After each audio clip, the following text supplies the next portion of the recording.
Hi students, कैसे हैं आप लोग। सेशन 2022 और 23 के हिंदी मीडियम के 12th स्टूडेंट्स के लिए हमने कुछ ओटी बेस, ये बहुत डिमांड रहती है सर कैसे तैयारी करें, तो आप लोग ध्यान से देखेंगे, आपको समझ में आएगा। इकाई 2 बिलियन 1 अंक वाले महत्वपूर्ण प्रश्न जो ओटी बेस क्वेश्चन आने हैं, थोड़ा सा आप समझ देंगे। वीडियो पूरी आप देखा करें, लास्ट तक आपके यहाँ 18 क्वेश्चन तैयार हो जाएंगे। 18 के साथ में और भी 8-10 क्वेश्चन एडिशनल तैयार हो जाएंगे वीडियो खत्म होते होते। आप लोग ध्यान से देखेंगे। सबसे पहले हम चलते हैं, शुद्ध जल की मोलरता या मोललता पूछी जाए तो आपको क्या लिखना है। मोलरता भी शुद्ध जल की उतनी निकलती है जितनी की मोलरता होती है, जिसका आंसर आप लोग क्या लिखेंगे 55.55 या कई बुक्स में या कई जगह इसका आंसर 55.6 होता है, 55.6 होता है। ठीक है स्टूडेंट्स। दूसरा क्वेश्चन देखिए, 1000 ग्राम विलायक में उपस्थित 1000 ग्राम विलायक में, याद करो मैंने बताया था 1000 ग्राम विलायक में उपस्थित विलेय के मोलों की संख्या क्या कहलाती है। पहले सोच लो अपने आप में आपका आंसर सही है या नहीं, आपका रिवीजन भी होता चलेगा। मैं इसी हिसाब से आपके साथ मेहनत कर रहा हूं, तो इसका आंसर होगा मोललता। क्या आंसर होगा इसका बेटा, मोललता। अगर यहां पर मैं 1000 ग्राम विलायक की जगह अगर मैं 1 लीटर विलयन कर दूं तो आंसर क्या होता, तो होता मोलरता। क्या होता बेटा, मोलरता। अभी आगे मिलेगा कहीं। तीसरा क्वेश्चन देखिए, निम्न में से कौन ताप पर निर्भर नहीं करता है। नहीं, ध्यान रखना, निर्भर नहीं करता है। तो पहला ऑप्शन मोलरता, मोललता, नॉर्मलता, फॉर्मलता। तो इसमें सही आंसर होगा ऑप्शन बी। ऑप्शन बी मोललता। मोललता ताप पर निर्भर नहीं करती। कोई पूछ दे क्यों, क्योंकि मोललता का संबंध द्रव्यमान से होता है और द्रव्यमान ताप पर निर्भर नहीं करता है। आगे चलते हैं, पीतल किस प्रकार का विलयन है। तो आपको मैंने बताया था विलयन 3 प्रकार के होते हैं, ठोस, द्रव और गैस। तो यहाँ आपको आंसर लिख देना है ठोस विलयन।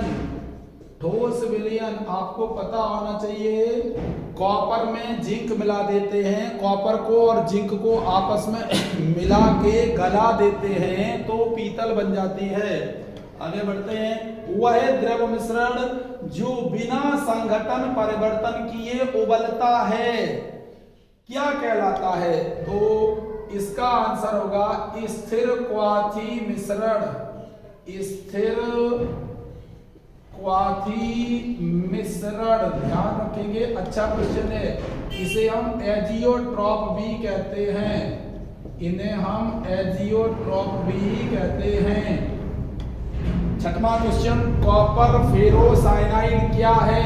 कॉपर फेरोसाइनाइड बहुत इंपॉर्टेंट क्वेश्चन है, तो आपको यहाँ आंसर देना है कॉपर फेरोसाइनाइड एक अर्धपारगम्य झिल्ली है।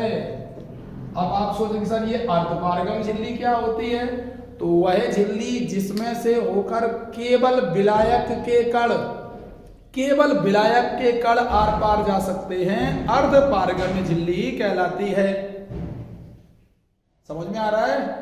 तो एक क्वेश्चन मैं बता रहा हूं, एक के साथ एक आपको फ्री मिल रहा है। जैसे यहाँ अर्धपारगम्य झिल्ली क्या होती है, इसमें से केवल किसके कण आर पार हो सकते हैं, विलायक के कण। ध्यान देते रहे, पूरा वीडियो देखें और क्वेश्चन समझने को मिलेंगे। मैं हर चैप्टर के ओटी बेस क्वेश्चन बनाऊंगा और आपको उपलब्ध कराता रहूंगा। 7वां है, पराशर दाब को व्यक्त करने वाला समीकरण क्या है। पराशर दाब को, पराशर दाब के बारे में किसने बताया था, वान टाप ने। वान टाप ने कौन सा समीकरण था, pi is equal to C R T, या इसे कैसे हम लिख सकते हैं, pi is equal to N R T upon V. याद करो बेटा, पाई पराशर दाब है, सी मोलर सांद्रण, आर नियतांक और टी तरल ताप। यहाँ पर C बराबर होता है N/V, तो इसे हम लिख सकते हैं पाई बराबर NRT/V। सर इसमें दूसरा क्वेश्चन क्या तैयार हुआ, पराशर दाब को पाई से प्रदर्शित करते हैं। आगे बढ़ते हैं। विलयन के अणुसंख्य गुणधर्म किस पर निर्भर करते हैं? विलयन के अणुसंख्य गुणधर्म विलय के कणों की संख्या पर निर्भर करते हैं। विलय के कणों की संख्या पर, विलय के कणों की संख्या पर जो गुणधर्म निर्भर करते हैं वो अणुसंख्य गुणधर्म कहलाते हैं। आपके कोर्स में 4 अणुसंख्य गुणधर्म है। वाष्प दाब का आपेक्षिक अवनमन, क्वथनांक का उन्नयन, हिमांक का अवनमन और चौथा परासरण दाब। ये ध्यान रखेंगे। 9वां क्वेश्चन देखिए, बेंजीन तथा टोलुइन का मिश्रण कैसा विलयन है? तो इसका आंसर होगा स्टूडेंट्स आदर्श विलयन। क्या होगा बेटा? आदर्श विलयन। क्यों होगा? क्योंकि बेंजीन और टोलुइन का नेचर एक जैसा है। तो जिनका नेचर एक जैसा है, मैंने बताया था आपको वीडियो में, वो आदर्श विलयन कहलाते हैं। 10वां क्वेश्चन, वे विलयन जिनके परासरण दाब समान होते हैं, तो इसका आंसर हो जाएगा समपरासारी विलयन। बड़ा परीक्षा बिल्कुल नजदीक है आपकी। अगर आप ये केवल आपकी इच्छा नहीं है, कॉपी किताब से नहीं पढ़ना है, तो आप वीडियो मेरा खोल लीजिए, एक बार देखें, 2 बार देखें, आपको इतने क्वेश्चन तैयार हो जाएंगे। तो जिनके परासरण दाब समान होते हैं वो समपरासारी विलयन कहलाते हैं। जिनके अधिक होते हैं वो अति परासारी विलयन कहलाते हैं। जिनके कम होते हैं वो अल्प परासारी विलयन कहलाते हैं। एक क्वेश्चन के साथ और भी क्वेश्चन आपको वीडियो में मिलते रहेंगे। तो समपरासारी विलयन को आइसोटोनिक विलयन भी कहते हैं। ध्यान रखेंगे, आइसोटोनिक विलयन भी कहते हैं। इधर आ जाए आप लोग।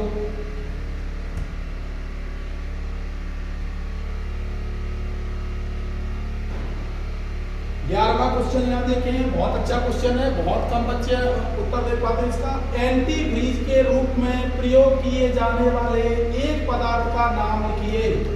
तो इसका सबसे अच्छा उत्तर है ethylene glycol. Ethylene glycol. Sir antifreeze होता क्या है? एंटी फ्रीज जो किसी चीज को जमने ना दे, कम जमने दे।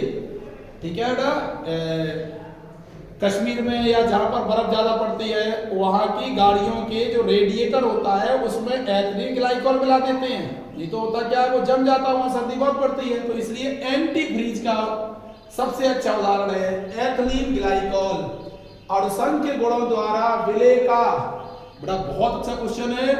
अणुसंख्य गुणधर्म अगर आप कोई पढ़ रहे हो तो उससे क्या निकाल सकते हो? आप उससे विलय का आणविक द्रव्यमान, मोलर भी कह सकते हैं, विलय का आणविक द्रव्यमान ज्ञात किया जाता है। अगर कोई अणुसंख्य गुणधर्म है तो उसकी सहायता से आप विलय का आणविक द्रव्यमान ज्ञात कर सकते हैं।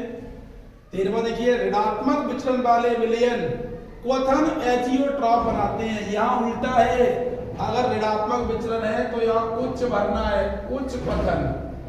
ऋणात्मक विचलन उच्च क्वथन और धनात्मक विचलन निम्न क्वथन। एक क्वेश्चन और मिला यहाँ। ऋणात्मक विचलन वाले विलयन है तो उनका क्वथनांक उच्च होगा, एजियोट्रॉप बनाएंगे, मैंने एजियोट्रॉप यहाँ बताया था।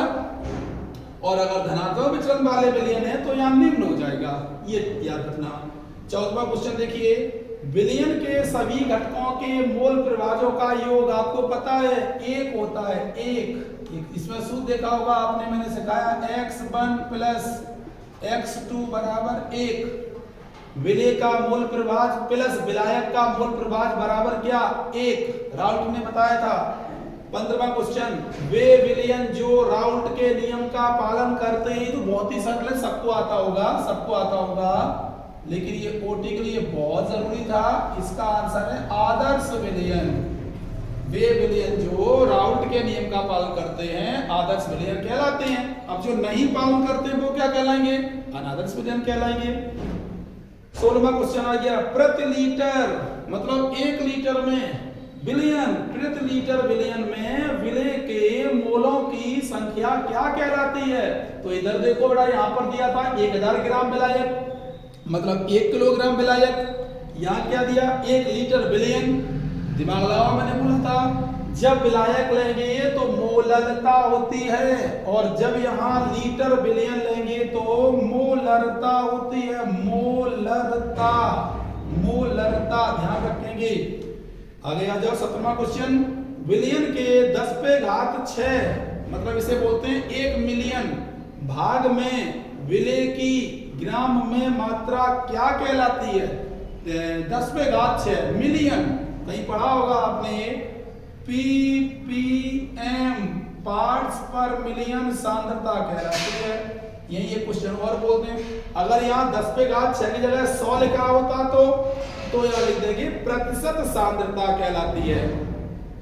बिलियन के 100 भाग में पूछा है तो प्रतिशतता उत्तर हो जाएगा। 10 पे घात 6 में पूछा है तो ppm सांद्रता हो जाएगा। और 18वां और अंतिम क्वेश्चन, बांट-हाफ गुणांक को आई, स्मॉल आई, छोटी आई बनाएंगे, स्मॉल आई से प्रदर्शित किया जाता है। ठीक है, ये भी जो समीकरण है 7वें क्वेश्चन देख लो, ये समीकरण बांट-हाफ समीकरण है। ये बांट-हाफ समीकरण है और ये बांट-हाफ गुणांक था। ज्यादातर बच्चे बांट-हाफ गुणांक में, बांट-हाफ समीकरण में अंतर नहीं कर पाते। तो बांट-हाफ गुणांक है आई होगा, बांट-हाफ है, पराशर दाब तो पाई होगा। ये ध्यान रखेंगे। ये 18 क्वेश्चन थे, इसके साथ में हमने 5-7 क्वेश्चन और बताए। ऐसे अपने 28-30 क्वेश्चन का मैंने एक नंबर वाले ओटी बताई। इनमें से ओटी के क्वेश्चन आने चाहिए और भी आप अध्ययन कर सकते हैं। अगर मुझे और क्वेश्चन लगते हैं तो मैं अपने अगले वीडियो में 1-2 के और क्वेश्चन डाल दूंगा।